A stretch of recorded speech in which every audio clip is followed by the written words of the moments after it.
Hey, this is Gratuitous. Welcome to Music Production Made Simple, the show that focuses on best practices about music production, which is based on FL Studio. If you're wanting to become the best producer you could be, subscribe and listen weekly. You can also check out my courses, which teach you the principles and basics of music production. They'll get you up and running quickly. In addition, I also have books on Amazon and tons of music on Spotify. Always feel free to hit me up at hi@itsgratuitous.com. So let's get into the episode. All right, hey, what's up, everybody? Welcome to episode number 22. In this episode, we're going to be talking about how easy MIDI makes beat making.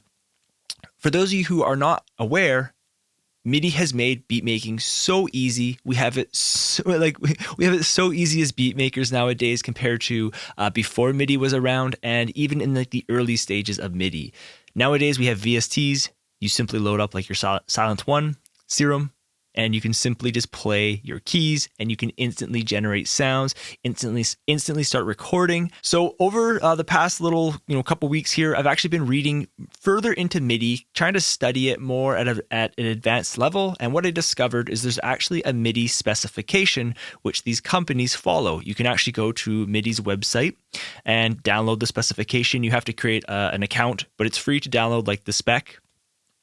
And as you read into it, you kind of start to see, how MIDI works. It's that's more like the advanced level. You don't need to know it at that level. So before we get further on into the episode, I just want to share that I've been receiving amazing reviews from a lot of you on a lot of my courses, on Skillshare and Udemy and stuff like that. So I just want to say thank you. That positive feedback is just, really, really encouraging.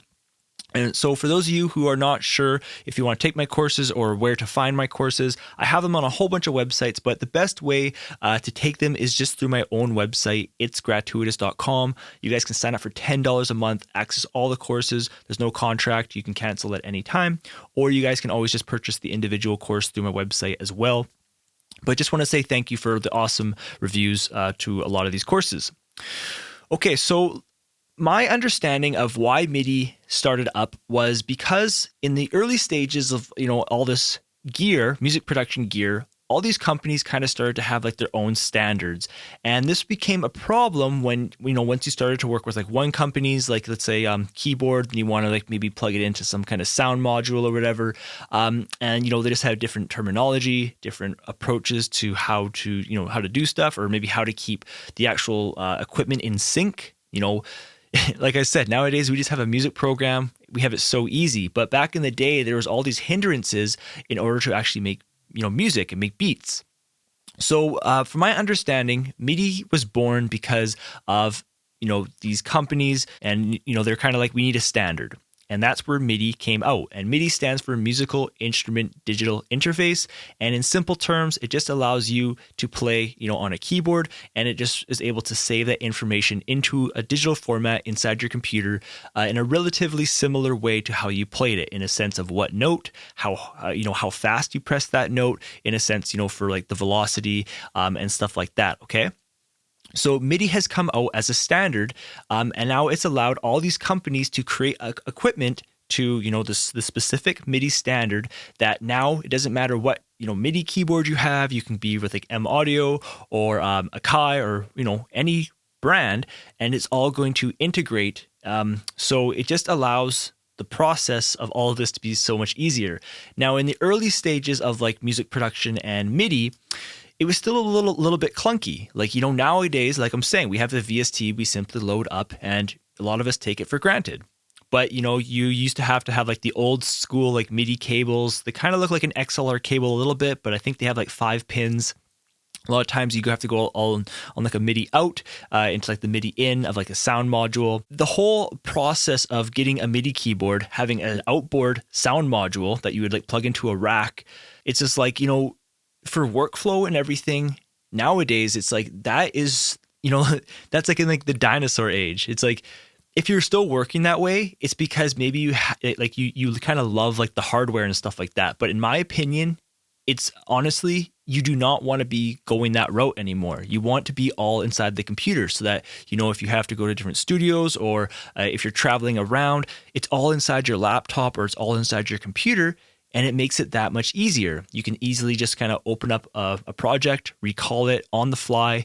You can send it to somebody, and it saves all this information, okay?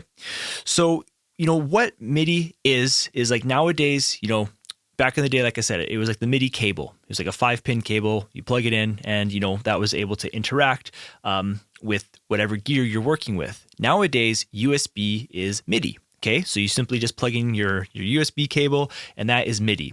Now, a big confusion when I first started up was I thought that like my MIDI keyboard was going to have sounds built into the actual keyboard, but it doesn't work that way. So on your actual keyboard, it's used to actually control your program where your sounds are, and you can hit stop, play, record, all that kind of stuff. With MIDI, so when you actually push down a note, that registers like note on, and then when you let go of the note, it registers like note off, and that's just telling the VST or like the sound module to turn off or on like that note. And then again, like depending what note you hit, it also registers that number. Different notes have a registered like different numbers, or same with different knobs. But one of the biggest things that MIDI has allowed us to do is edit our notes after we've played them. Okay, so if you want to actually change the note, if you want to change the length, if you want to change the velocity, so like how loud that note was played, all that stuff is available to you inside your music program, and that's all thanks to MIDI. I just wanted to bring to your awareness that how easy it is nowadays to make beats with MIDI. It really has allowed like anybody to make music. Back in the day, you actually needed to kind of know how to play your instrument to make music.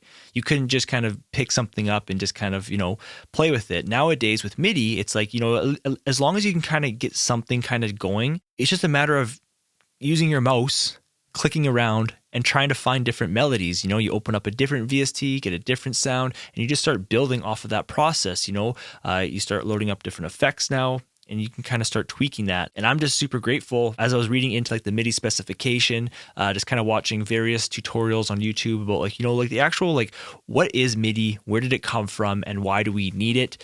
And again, it's just made this standard. In a lot of industries, there's still like that's, something's always missing. Something's kind of struggling in between these, different companies for them to all come together, to work together, and then they can kind of build their own product. Like, for example, in front of me right now, I have an Axiom, it's an Axiom keyboard, a MIDI keyboard. It's just by M Audio. It's an older MIDI keyboard. But this keyboard, it's just like that's their product. And it's going to work great with FL Studio. If you were to go with a different company's MIDI keyboard, that MIDI keyboard is going to work great as well, because it's just MIDI. We're now able to control our notes in a sense of length, volume, what note we actually want to play. If we want to transpose from one key and scale to another key and scale, it is, it's a very, very fast process. So that's pretty much all I just wanted to talk about in this episode, is just how easy MIDI has made it to make beats. It is absolutely amazing. Everything is just in sync.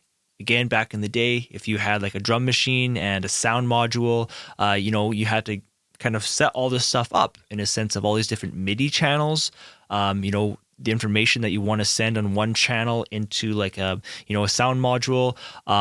But it's like, we don't even have to know that stuff anymore.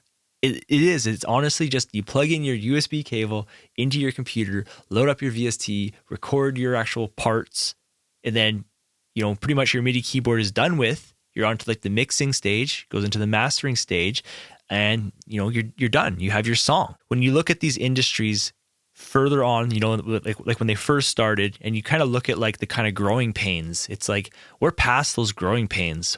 We're into like the real easy part of making music.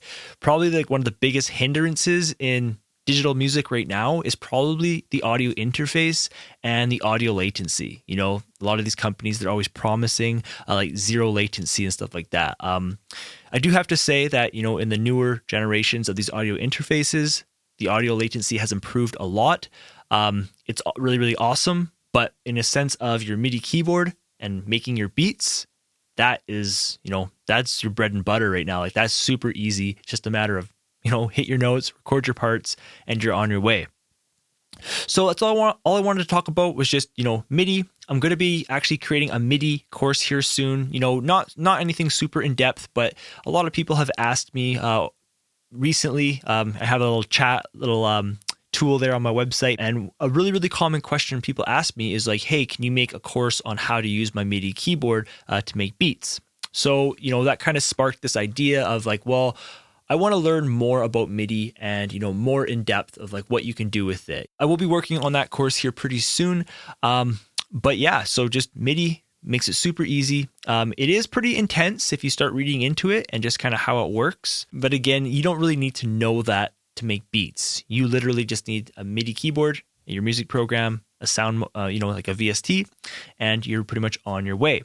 So again, if you guys want to check out my FL Studio courses, they're not just, for FL Studio users. I do just teach kind of like the basics of music production and like the principles and everything. Just come to my website, itsgratuitous.com, or, my courses are on various other websites such as like adsrsounds.com or Born to Produce, and like Skillshare, Udemy. But yeah, I really appreciate if you come to my website to take these courses. That way, I receive 100% of the profits.